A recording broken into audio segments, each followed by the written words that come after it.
नमस्कार दोस्तों, मैंने अभी तक आपको जैन धर्म का पार्ट 1 में बताया था और जैन धर्म के पार्ट 1 में हम लोगों ने पढ़ाई किया था, पृष्ठभूमि की ओर लेकर पढ़ाई किया था और पृष्ठभूमि के साथ साथ हमने उनकी शिक्षाएं, उन्होंने क्या क्या उपदेश दिए, उनके बारे में हम सभी लोगों ने पढ़ाई किया। आज हम लोग जो सेकेंड पार्ट में पढ़ेंगे तो आज हम लोगों ने पढ़ेंगे कि जैन धर्म का विभाजन किस प्रकार हुआ। मैं आपको बता देना चाहता हूं सर कि ये जैन धर्म दो भाग में विभक्त हो गया था, एक श्वेतांबर और एक दिगंबर। दो भागों में विभक्त हो चुका था, एक श्वेतांबर और एक दिगंबर। तो आखिर ये विभक्त क्यों हुआ था, क्या कारण थे और किस लिए ये विभक्त हुआ था, आज हम लोग इन सारे बिंदुओं पर बात करेंगे। 12 उपांग, 12 जो है अंग, प्रकीर्णन, ये सारे क्या है, जैन साहित्य क्या है, हम इन सारे चीजों पर बात करेंगे। चूंकि आपको पता होना चाहिए कि जैन धर्म जो दो भागों में विभक्त हो चुका था, तो एक भाग जो श्वेतांबर का था वो मूर्ति पूजन किया करते थे और एक दिगंबर भाग था जो प्योर महावीर स्वामी के मतानुसार कार्य किया करते थे। तो हम लोग इस चीज को जानेंगे कि जैसे ही श्वेतांबर समुदाय जब अपना अस्तित्व जमा किया, जब श्वेतांबर समुदाय एक अलग विभाजन में हुआ तो वो मूर्ति पूजा करने लगा। इस कारण से कला प्रधान देखा गया। तो प्राचीन टाइम में कला दो विभाग में विभक्त हो चुका था, गंधार कला और जो है मथुरा कला। ये कौन कौन सा था, ये सब चीज पर हम लोग डिस्कशन करेंगे। डिस्कशन करने से पहले हम लोग अब अपने पॉइंट पर आते हैं। सर, हमारा पॉइंट था कि जैन धर्म का पार्ट 2 कि आप हम किस तरह से इसको अच्छे से पढ़ें ताकि एक क्वेश्चन भी हमारा जैन धर्म से मिस ना हो। तो सबसे पहले शुरू करने से पहले हम इस चीज के बारे में थोड़ा सा रिकॉल आपको बता देना चाहते हैं। हमने आपको बताया था कि जो है चंद्रगुप्त मौर्य के टाइम जैन धर्म का विभाजन हुआ था और विभाजन होने का कारण एक तरह से माना जाता है कि महावीर स्वामी ने एक संघ की स्थापना की थी। उस संघ की स्थापना के दरमियान में उसमें 11 अनुयायी थे और उस अनुयायी को गंधर कहा जाता था। उस अनुयायी को क्या कहा जाता था, गंधर कहा जाता था। और महावीर स्वामी के मृत्यु के बाद जो उसके सुदर्मन जो है प्रमुख बने, यानी सुदर्मन उनके जो है प्रधान बने उन 11 अनुयायियों के, तो उस 11 अनुयायी में मतभेद शुरू हो गया। मतभेद शुरू होने के कारण ही जैन धर्म का विभाजन दो वक्त में हो चुका, दो रूप में विभक्त हुआ। तो सबसे पहले हम लोग इसको पढ़ने से पहले अपने पॉइंट पे बातें हैं। सर, ये बेसिक जानकारी हमने आपको कुछ दिए, अब हम लोग एट अ प्रेजेंट टाइम अपने पॉइंट पे आते हैं। तो पॉइंट पे आने से पहले सबसे पहले समझेंगे कि जैन सभाएं हुई। अभी तक हम लोगों ने पढ़ा कि क्या क्या शिक्षाएं दी। उन्होंने जो है 5वां शिक्षा ब्रह्मचर्य को जोड़ा। महावीर स्वामी ने 5वां शिक्षा, 5 महाव्रतों में सबसे प्रधानता जो महावीर स्वामी ने दी है वो अहिंसा को दी और 5वां शिक्षा जो उन्होंने जोड़ा वो ब्रह्मचर्य को जोड़ा। अब हम लोग आते हैं कि जैन सभाएं हुई। दो जैन सभाएं हुई। प्रथम जैन सभा 4th BC जो कि अस्तूलभद्र के नेतृत्व में किया गया। प्रथम जैन सभा जो हुई वो 4th BC में, और ये किसके नेतृत्व में किया गया, तो ये अस्तूलभद्र के नेतृत्व में किया गया। इस चीज को आप याद रखिएगा। द्वितीय जैन सभा जो हुई वो 6th AD में, अन्नो डोमनी में, यानी आप ईस्वी सन में हुई, 512 ईस्वी में हुई। और इसमें जो है देवद्रिगण और क्षमा श्रवण के द्वारा इसका नेतृत्व किया गया। अब हम इस दोनों पॉइंट को बारीकी से समझेंगे, उसके बाद हम लोग आगे बढ़ेंगे। देखिएगा, प्रथम जैन सभा जो हुई 4th BC, तो 4ठी शताब्दी यानी बिफोर ऑफ क्राइस्ट, आप समझ ही रहोगे, ईसा पूर्व बिफोर ऑफ क्राइस्ट और ईस्वी सन यानी अन्नो डोमनी AD। तो हम बात कर रहे हैं प्रथम जैन सभा 4th BC जिसकी अध्यक्षता अस्तूलभद्र में की और इसमें जैन साहित्य के 12 अंगों का संकलन हुआ। इसमें जैन साहित्य के 12 अंगों का संकलन हुआ और इस संकलन में आप यहां पर देखेंगे, जब हम लोग जैन साहित्य को पढ़ेंगे तो अंग, उपांग, इन सब चीजों पर वर्णन करेंगे। पहले ये समझिएगा कि प्रथम जैन सभा 4th BC अस्तूलभद्र की अध्यक्षता में हुई और इसमें जैन साहित्य के 12 अंगों का संकलन हुआ। ये आप सब लोग अच्छे से समझ रहे होंगे इस बात को मेरी। आगे आते हैं द्वितीय जैन सभा। तो द्वितीय जैन सभा 6th AD में, 6ठी शताब्दी, यानी 1000 का गैप देखने को मिला। 6ठी शताब्दी में देवद्रिगण क्षमा श्रवण इनके नेतृत्व में हुआ 512 ईस्वी में। कब हुआ बाबू, 512 ईस्वी सन में ये जो है द्वितीय जैन सभा का आयोजन हुआ, जिसके नेतृत्वकर्ता कौन थे, देवद्रिगण और क्षमा श्रवण। इस बात को अच्छे तरीके से याद रखिएगा। और प्रथम जैन सभा जो कब हुई थी, 4th BC, जिसके अध्यक्षता कौन कर रहे थे, अस्तूलभद्र। इसमें क्या मूल बिंदु निकल कर आया था, तो जैन साहित्य के 12 अंगों का संकलन प्रथम जैन सभा में मिली थी। तो ये क्वेश्चन आपसे बहुत बार एग्जामिनेशन में पूछे जाते हैं कि कि प्रथम जैन सभा में किस चीज का संकलन मिला, तो जैन साहित्य के 12 अंगों का संकलन हुआ। अब आपसे ये भी क्वेश्चन पूछ सकता है कि प्रथम जैन सभा की मुख्य बिंदु क्या थी, तो 12 अंगों का संकलन देखने को मिला। अब हम लोग इससे पहले थोड़ा सा आएंगे, तो एक चीज आते हैं, थोड़ा बिफोर पे चलते हैं। तो आप एक चीज को याद रखिएगा, हमने अभी थोड़ी देर पहले आपको बताया कि महावीर स्वामी ने संघ की स्थापना की। महावीर स्वामी जो है एक संघ की स्थापना किए, उस संघ में कुल 11 अनुयायी थे। उस संघ में कुल 11 अनुयायी थे जो कि गंधार कहलाते थे। जो क्या कहते थे गंधर कहलाते थे। इस चीज को आप अच्छे तरीके से याद रखिएगा, ये एक बहुत ही VVI पॉइंट है कि महावीर स्वामी ने संघ की स्थापना की और उस संघ में कुल कितने अनुयायी थे, तो 11 अनुयायी थे और वो अनुयायी गंधर कहलाते थे। वो अनुयायी क्या कहलाते थे, गंधर कहलाते थे। इस पॉइंट को आप अच्छे तरीके से बाबू याद रखिएगा। हम कोशिश करते हैं कि आपसे जैन धर्म से एक क्वेश्चन भी मिस ना हो। हम आपसे एक रिक्वेस्ट करना चाहते हैं कि मैं ये जब टॉपिक पूरा खत्म कर दूं तो आप अपने घर पे लूसेंट ऑब्जेक्टिव या फिर किसी पे भी नेट पे कहीं से भी आप क्वेश्चन को सॉल्व करें, और मैं ये विश्वास दिलाता हूं कि आपसे अगर ये चीज को बढ़िया ढंग से पढ़े होंगे तो आपसे 90% क्वेश्चन जरूर सॉल्व होगा। ठीक है, तो महावीर स्वामी ने संघ की स्थापना की जिसमें कुल कितने अनुयायी थे, 11 अनुयायी थे और उसे गंधर कहते थे। इन्हें क्या कहा जाता था, इन्हें गंधर कहा जाता था। और महावीर स्वामी के मृत्यु के बाद, इस पॉइंट को आप अच्छे से याद रखिए बाबू, महावीर स्वामी के मृत्यु के बाद इस गंधर यानी इस अनुयायी का नेतृत्व जो करने लगे वो कौन बने, तो इस संघ के अध्यक्ष यानी इस संघ के प्रमुख जो थे वो कौन बने, तो सुधर्मन। महावीर स्वामी के मृत्यु के बाद सुधर्मन को इस संघ का प्रमुख माना गया। इस संघ का प्रमुख किसे माना गया, तो सुधर्मन को माना गया। इस बात को आप अच्छे से याद रखिएगा। मैं एक बार फिर से आपको रिकॉल करवा देता हूं। महावीर स्वामी ने संघ की स्थापना की जिस संघ में कुल 11 अनुयायी थे और इस अनुयायी को गंधर कहा जाता था। महावीर स्वामी के मृत्यु के बाद सुधर्मन इस संघ का प्रमुख बना। ये चीज को आप अच्छे से याद रखेंगे, ये आपको याद हो गया होगा, हम आशा करते हैं। अब हम लोग आगे बढ़ते हैं। अब जब हम लोग आगे बढ़ते हैं सर, तो आगे बढ़ने पर क्या आता है कि जैसे हमने बताया कि यहाँ गंधर के प्रमुख कौन बन गए, सुधर्मन। अब क्या होता है कि चंद्रगुप्त मौर्य के टाइम, आप एक चीज और याद रखिएगा कि जैन धर्म का विभाजन किस टाइम हुआ था, तो उस टाइम मगध के शासक कौन थे, उस टाइम मगध के शासक जो है, या एक तरह से कह सकते हैं मौर्य वंश के चल रहा था और मौर्य वंश के शासक चंद्रगुप्त मौर्य थे। और चंद्रगुप्त मौर्य के टाइम जैन धर्म का विभाजन हुआ था। तो जैन धर्म का विभाजन 2 रूप में हो गया, एक श्वेतांबर और एक दिगंबर। अब ये विभाजन क्यों हुआ था ये समझिएगा। यहां मेरी बात को देख लीजिएगा, 11 अनुयायी थे जो गंधर कहे गए। तो जैसे ही महावीर स्वामी की मृत्यु हुई, तो मृत्यु के बाद वो जो 11 अनुयायी थे ना, तो 11 अनुयायी में आपसी मतभेद हो गया।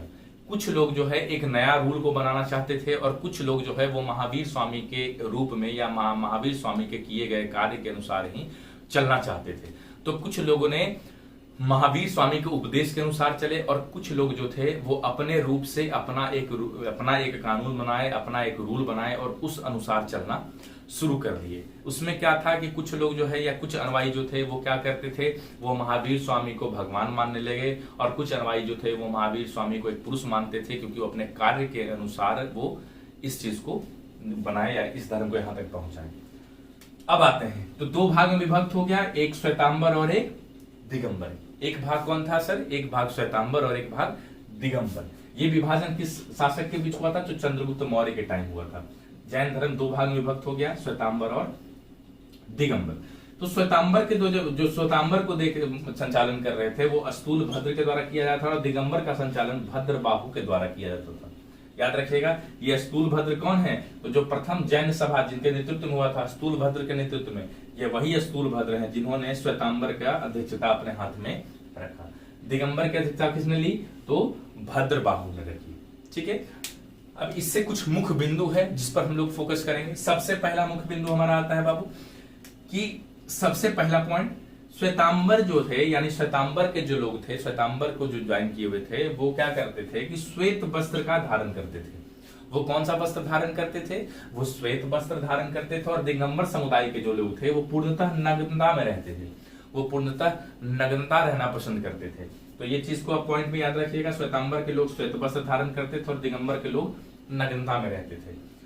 श्वेतांबर में स्त्री को मोक्ष प्राप्त था। स्त्री भी इस धर्म को ज्वाइन कर सकती थी, स्त्री को भी मोक्ष प्राप्त था श्वेतांबर के अनुसार। और दिगंबर में क्या था कि स्त्री के लिए मोक्ष संभव नहीं है, स्त्री के लिए मोक्ष संभव नहीं है। और श्वेतांबर में क्या था कि स्त्री को भी मोक्ष था, यानी स्त्री भी मोक्ष प्रदान कर सकती थी। एक और पॉइंट आता है कि श्वेतांबर के लोग जो है वो महावीर स्वामी को भगवान मानते थे और इनकी मूर्ति का पूजा किया करते थे।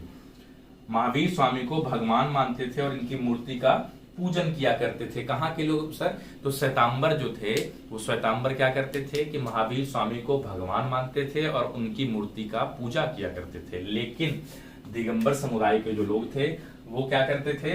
तो वो जो दिगंबर के मत यानी दिगंबर समुदाय के मतानुसार क्या होता था कि वो चाहते थे, वो उनका कहना था कि महावीर स्वामी एक पुरुष थे, उन्होंने अपना कर्म और अपने ज्ञान के बदौलत उन्होंने इतना अंपायर को क्रिएट किया और ये धर्म को इतना विकसित किया, इस धर्म के लिए इन्होंने इतना त्याग दिया। तो वो एक पुरुष थे और अपने लगन, अपने मेहनत, अपने संघर्ष के बदौलत, अपने तप के बदौलत उन्होंने इतना अच्छा मुकाम को प्राप्त किया। तो दिगंबर समुदाय का यह कहना था। लेकिन श्वेतांबर समुदाय का क्या कहना था कि महावीर स्वामी एक भगवान थे और वो अवतार थे। मतलब एक तरह से याद रखिए, एग्जाम में क्वेश्चन भगवान नहीं आता है, अवतार कहीं कहीं क्वेश्चन अवतार देखने को मिल जाएगा, क्वेश्चन बनाइएगा। तो उनका कहना था कि महावीर स्वामी जो थे बाबू वो अवतार थे और वो एक भगवान के रूप पर आए थे जिन्होंने जैन धर्म को इतना विकसित किया। ये श्वेतांबर समुदाय का कहना था और ये दिगंबर समुदाय का कहना था। ये पॉइंट को आप अच्छे से एकदम माइंड मेकअप करके रखिएगा, इससे क्वेश्चंस आते हैं।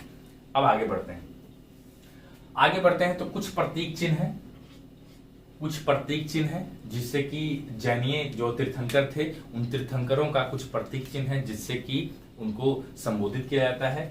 ऋषभदेव जो प्रथम थे, ऋषभदेव जो प्रथम यानी प्रथम तीर्थंकर जिन्होंने इसकी स्थापना यानी संस्थापक थे, जो इसके संस्थापक थे। लेकिन एक बात याद रखिएगा, क्वेश्चन आपसे पूछ देगा कि जैन धर्म के वास्तविक संस्थापक कौन थे? तो जैन धर्म के बाबू वास्तविक संस्थापक महावीर स्वामी थे। जैन धर्म के वास्तविक संस्थापक कौन थे? महावीर स्वामी थे। ठीक है, तो प्रथम तीर्थंकर ऋषभदेव, इनका प्रतीक चिन्ह क्या है? ये चीज याद रखिएगा, ये प्रतीक चिन्ह है। ये ऋषभदेव का प्रतीक चिन्ह क्या है? तो बैल और वृषभ, वृषभ को ही सांड कहा जाता है। ये याद रखिएगा, वृषभ को ही सांड कहा जाता है। तो ऋषभदेव का प्रतीक चिन्ह क्या है? बैल और वृषभ। दूसरा आते हैं हम लोग अजीतनाथ। दूसरा कौन सा आते हैं? अजीतनाथ। अजीतनाथ द्वितीय तीर्थंकर थे और इन्हें जो है हाथी के प्रतीक चिन्ह से इंडिकेट किया जाता है। अजीतनाथ को हाथी के प्रतीक चिन्ह से संबोधित किया जाता है। पारश्वनाथ जो कि 23वें तीर्थंकर थे और इन्हें सर्प के प्रतीक चिन्ह से संबोधित किया जाता है। इन्हें सर्प के प्रतीक चिन्ह से संबोधित किया जाता है। चौथे यानी 24वें तीर्थंकर, अंतिम तीर्थंकर महावीर स्वामी थे जिन्हें सिंह के रूप में प्रतीक चिन्ह से संबोधित किया जाता है। ये चीज को भी आप याद रखिएगा, ये भी मिलान करने के लिए क्वेश्चन बन जाता है, मैचिंग से क्वेश्चन आपसे क्रिएट हो जाएगा। तो इस सारणी को भी एक बार आप अच्छे तरीके से याद रखिएगा, तो आपको अच्छा तरीके से आपका क्वेश्चन बनाने में बहुत सहायक रहेगा। अब हम लोग बाबू आगे बढ़ते हैं तो कुछ जैन साहित्य से रिलेटेड कुछ क्वेश्चन पूछते हैं। सबसे पहले याद रखिएगा, जैन धर्म जो है उसकी शिक्षाएं जो दी गई थी वो प्राकृत भाषा में दी गई थी। महावीर स्वामी ने जो शिक्षाएं दी थी वो प्राकृत भाषा में दी थी। लेकिन जैन साहित्य अर्ध मगधी भाषा में लिखा हुआ है। क्वेश्चन बनेगा कि जैन साहित्य किस भाषा में लिखा हुआ है? तो अर्ध मगधी भाषा में लिखा हुआ है। लेकिन महावीर स्वामी ने जो शिक्षाएं दी थी वो किस भाषा में दी थी? तो वो प्राकृत भाषा में शिक्षाएं दी थी। इस बात को आप बेहिचक रूप से याद रखिएगा कि महावीर स्वामी ने जो शिक्षाएं दी थी वो प्राकृत भाषा में शिक्षाएं दी थी और जैन साहित्य जो लिखा हुआ है वो अर्ध मगधी भाषा में लिखा हुआ है। ठीक है ना। अब आते हैं जैन साहित्य में अंग। जैन साहित्य में अंग बना, अंग के विस्तार के लिए उपांग बना। जैन साहित्य में अंग बने और इस अंग का विस्तार के लिए उपांग बना। तो अंग की संख्याएं कितनी थी? 12। उपांग की संख्याएं कितनी थी? तो 12। अब इस पर थोड़ा सा याद रखिएगा, अंग का तात्पर्य होता है 12 अंग का तात्पर्य यह है कि 12 अंग में जैन साहित्य में जैन सिद्धांत का वर्णन है। 12 अंग में किसका वर्णन है? तो जैन सिद्धांत का वर्णन है। मैं इसी अंग के बारे में बात कर रहा हूं कि जैन साहित्य में 12 अंगों का संकलन प्रथम जैन संगति में हुआ, यानी प्रथम जैन सभा में हुआ था और इसमें 12 अंगों का संकलन हुआ था, जिसमें जैन सिद्धांत का वर्णन है। जिसमें किसका वर्णन है? तो जैन सिद्धांत का वर्णन है कि जैन में रहने के लिए, यानी जैन का जो रूल था, जैन का जो सिद्धांत था, जैन का जो कर्तव्य था, या फिर जैन का जो काम बनाया हुआ एक अपना एक रास्ता था कि इसी पर आपको चलने हैं, तो उस जैन सिद्धांत का वर्णन 12 अंग में मिला। ये उपांग बनाए गए। तो उपांग किस लिए बना? तो ये जो है जैन सिद्धांत का वर्णन, यानी सिंपल सा समझिएगा, ये जो 12 अंग हैं, इस अंग का विस्तार के लिए उपांग बनाए गए। ये उपांग क्या है? तो ये अंग का विस्तार है, यानी जो 12 अंग हैं उसके विस्तार के लिए किसको बनाया गया? तो आपका उपांग को बनाया गया। तो यह अंग और उपांग से समझ रहे होंगे, अंग किस लिए बना? तो अंग में जैन सिद्धांत का वर्णन है, और उपांग क्या है? तो उपांग में उस अंग का विस्तार है। वो जो 12 अंग है उसका जो पूरा जैन सिद्धांत, उसके पूरा विस्तार का वर्णन है। उसके बाद आते हैं प्रकीर्णन। प्रकीर्णन से हम लोग थोड़ा सा समझते हैं बाबू। तो प्रकीर्णन कितने बने? तो प्रकीर्णन 10 हैं। इसमें क्या है? तो ग्रंथों के प्रशिष्ट हैं, यानी जितने भी ग्रंथ हैं जैन साहित्य से रिलेटेड, उन सारे ग्रंथों का परिभाषा परिशिष्ट जो है वो किस में है? तो ये प्रकीर्णन में। इसके आगे बनते हैं तो छेद सूत्र।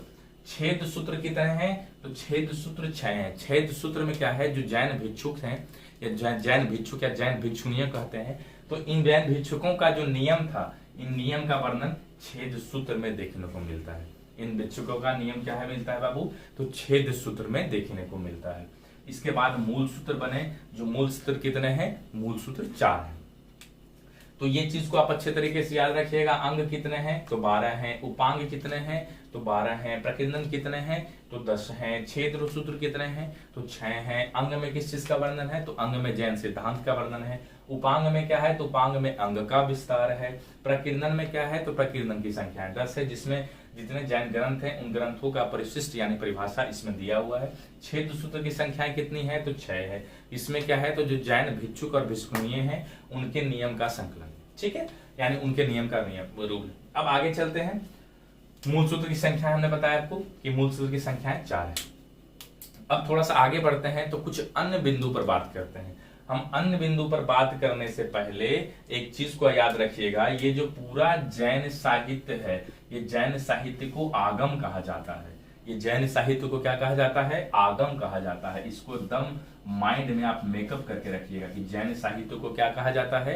तो जैन साहित्य को आगम कहा जाता है, ठीक है ना। इसके बाद हम लोग आते हैं, तो इसके बाद जब हम लोग पढ़ेंगे बाबू, तो इसके बाद क्या है? भगवती सूत्र है।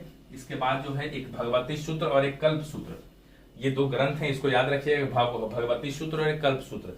तो भगवती सूत्र में क्या है? तो महावीर स्वामी एवं अन्य जैन जो गुरु थे, यानी अन्य जैन मुनियों था, उनका जीवन का चरित्र, उनका जीवन का वर्णन, जीवन का चरित्र वर्णन किसमें मिलता है? भगवती सूत्र में मिलता है, ठीक है।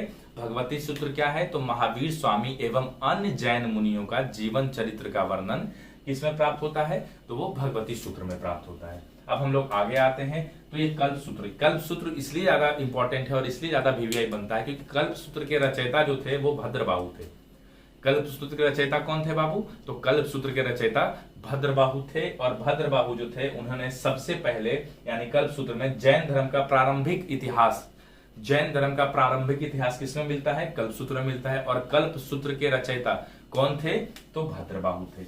ये याद रखिएगा आप इस बात को कि भद्रबाहु जो थे वो कल्प सूत्र के रचयिता थे। यहां तक जो है ये पॉइंट को आप अच्छे से याद रखिएगा, इसमें बहुत सारा क्वेश्चन आपसे सॉल्व होगा। अब हम लोग आगे चलते हैं, तो आगे बढ़ने के लिए पहले एक चीज और बताऊंगा आपको कि आगे क्या है, कि आगे जो इसका कुछ अन्य बिंदु है हम लोग अब उसकी बात करेंगे। इससे रिलेटेड कुछ अन्य बिंदु क्या है जो कला पारंपरिक है, इससे क्या क्या क्वेश्चन बनते हैं। अब आइए देखिए कला परंपरा से क्या क्या क्वेश्चन बनता है। अब यहाँ पर थोड़ा विभाजन पर आएंगे। तो एक श्वेतांबर था और एक दिगंबर था। दिगंबर किसके रूप पर चलने लगा? तो दिगंबर समुदाय जो था वो महावीर स्वामी के रूप में चलने लगा, और श्वेतांबर समुदाय जो था वो महावीर स्वामी को भगवान मानकर उनकी मूर्ति पूजा की ओर चलने लगा। तो जैसे ही मूर्ति पूजा हो गया तो यहाँ कला प्रारंभ हो गया, यहाँ कला का प्रारंभ शुरू हो गया। तो प्राचीन समय में 2 तरह की कला देखने को मिली। प्राचीन समय में धर्मों के अनुसार 2 तरह की कला देखने को मिली। एक जो है गंधार कला मिलती थी और एक जो है मथुरा कला देखने को मिली। ये चीज को आप अच्छे तरीके से याद रखिएगा। एक गंधार कला देखने को मिली और एक मथुरा कला देखने को मिली। तो गंधार कला में बौद्ध की मूर्तियों का पूजा अवशेष देखने को मिला, बौद्ध की मूर्तियों का पूजन किया जाता था, और मथुरा कला में जैन धर्म की मूर्तियों का पूजा किया जाता था, जैन धर्म का मूर्तियां बनाई जाती थी। तो ये दो कला है, दो शैली है, तो आप याद रखिएगा मथुरा शैली किससे रिलेटेड है, तो मथुरा शैली जैन धर्म से रिलेटेड है, यानी ये कला प्रारंभ है। उस टाइम दो कला बनाई गई थी, गंधार कला और मथुरा कला। तो गंधार कला बौद्ध धर्म से रिलेटेड है, और मथुरा कला जो है जिसमें मूर्तियों का अवशेष होता था, मूर्तियां बनाई जाती थी। तो मूर्ति बनाने के लिए मथुरा शैली का इसमें निर्माण किया जाता है। मथुरा शैली जो है वो जैन धर्म से रिलेटेड है, और जैन धर्म की मूर्तियां मथुरा शैली के अनुसार बनाई जाती थी। इसके आगे आते हैं तो श्वेतांबर के द्वारा जो है कुछ आपका श्वेतांबर के लोग जो ज्वाइन किए तो कुछ मंदिरों का निर्माण करवाया गया। तो इन मंदिरों में सबसे एक इंपॉर्टेंट याद रखिएगा खजुराहो मंदिर। खजुराहो मंदिर, तो खजुराहो मंदिर का निर्माण किसने करवाया, तो चंदेल वंश ने करवाया, चंदेल के शासकों ने करवाया। याद रखिएगा चंदेल के शासकों, सॉरी वंश नहीं, चंदेल के शासकों ने करवाया। तो ये याद रखिएगा चंदेल के शासकों ने खजुराहो मंदिर का निर्माण कराया। और ये खजुराहो मंदिर क्या है, तो खजुराहो मंदिर में बाबू हिंदू के भी मंदिर और वहां जैन के भी मंदिर प्राप्त हुए, यानी वहां हिंदू के भी मंदिर हैं और जैन के भी मंदिर हैं। ये खजुराहो मंदिर ऐसा है जहां हिंदू के भी मंदिर हैं और जैन के भी मंदिर हैं। और इसके निर्माण किसने करवाया, तो इसका निर्माण जो है चंदेल शासकों ने करवाया। आगे आते हैं माउंट आबू दिलवारा मंदिर। इससे क्वेश्चन बनता है कि स्थित कहाँ है, तो ये राजस्थान में स्थित है, ये याद रखिएगा। माउंट आबू दिलवारा मंदिर ये राजस्थान में स्थित है, और इसकी निर्माण किसने करवाया, तो इसका निर्माण सोलंकी शासकों ने करवाया। इसका निर्माण किसने करवाया, सोलंकी शासकों ने करवाया। कभी कोई क्वेश्चन बनता है कि सोलंकी शासकों के द्वारा किसने निर्माण कराया, तो सोलंकी शासकों के सेनापति बिमल शाह, याद रखिएगा सोलंकी शासकों के सेनापति बिमल शाह ने माउंट आबू दिलवारा मंदिर का निर्माण करवाया। और ये एक वीवीआई क्वेश्चन है, ये स्थित कहाँ है, तो ये राजस्थान में स्थित है। आगे आते हैं बाबू, आगे आते हैं तो सरवन बेलगोला में बाहुबली की विशाल मूर्ति। याद रखिएगा बाहुबली मतलब ये मत समझिएगा कि अमरेंद्र बाहुबली यानी मैं, या महेंद्र बाहुबली, ऐसा कुछ नहीं है बाबू, ये वो नहीं है। ये बाहुबली क्या है, तो सरवन बेलगोला में जो बाहुबली का मूर्ति था, जो विशाल मूर्ति था, ये जैन धर्म से रिलेटेड मूर्ति है।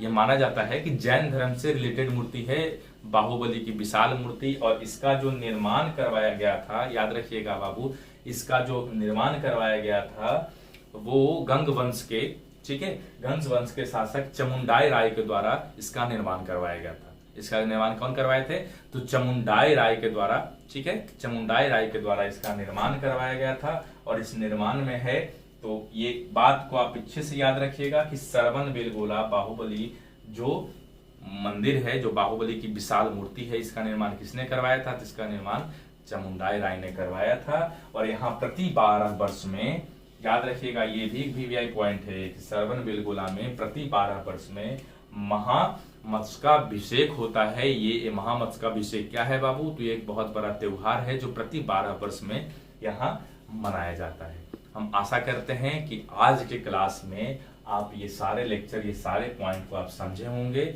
और इस चीज को आप क्या कीजिएगा, घर पे जाके आज क्या करना है आपको बाबू, अपने सेल्फ स्टडी पे आपको अपने बुक में देखना है कि क्या हमने जो पढ़ाई किया वो हमारे बुक से रिलेटेड है या नहीं। इसके बाद आप लूसेंट के बुक को पढ़िएगा बढ़िया तरीके से, और भी कोई पुस्तक हो आपसे जी के रिलेटेड उसमें पढ़िएगा। और क्या करना है आपको, एग्जामिनेशन बेस्ड क्वेश्चन, यानी जो क्वेश्चन जैन धर्म से रिलेटेड है उसको आप बनाइएगा। और हम दावा तो नहीं कह सकते, आपके पढ़ाई पे डिपेंड करता है। आप इसको अगर बनाते हैं तो 90% क्वेश्चन आपसे सॉल्व होता है। बहुत लोग का कहना होता है कि हम पढ़ाएंगे तो इससे आप DIG, DRM या फिर जो है मतलब बहुत सारे BPSC ये सब पोस्ट पे हो जाएंगे। देखो बाबू, किन्हीं के पढ़ाने से, किन्हीं के टीचिंग करने से कोई व्यक्ति को DRM, DIG और जो है IAS, UPSC, BPSC ये नहीं होता है। हम आपको 1 घंटा में एक रास्ता बताए कि इस तरह से हमने पढ़ाई किया और इस तरह से हमने इस चीज को पढ़ा, हम ये चीज को आपको बताए। अब करना क्या है, आपको अपने तरीका, अपने मेहनत के अनुसार उस चीज को प्राप्त करना है। 1 घंटे में किसी के पढ़ाने से आपको जॉब नहीं हो जाएगी, जब तक कि आप सेल्फ स्टडी, जब तक कि आप घर पे स्वयं पढ़ाई नहीं करेंगे। तो आज के लिए मैं इतना रहने देता हूं। मैं आशा करता हूं कि आपको ये समझ आया होगा, और हम लोग फिर नेक्स्ट वीडियो पर आएंगे अगले क्लासेस की ओर। तब तक के लिए मैं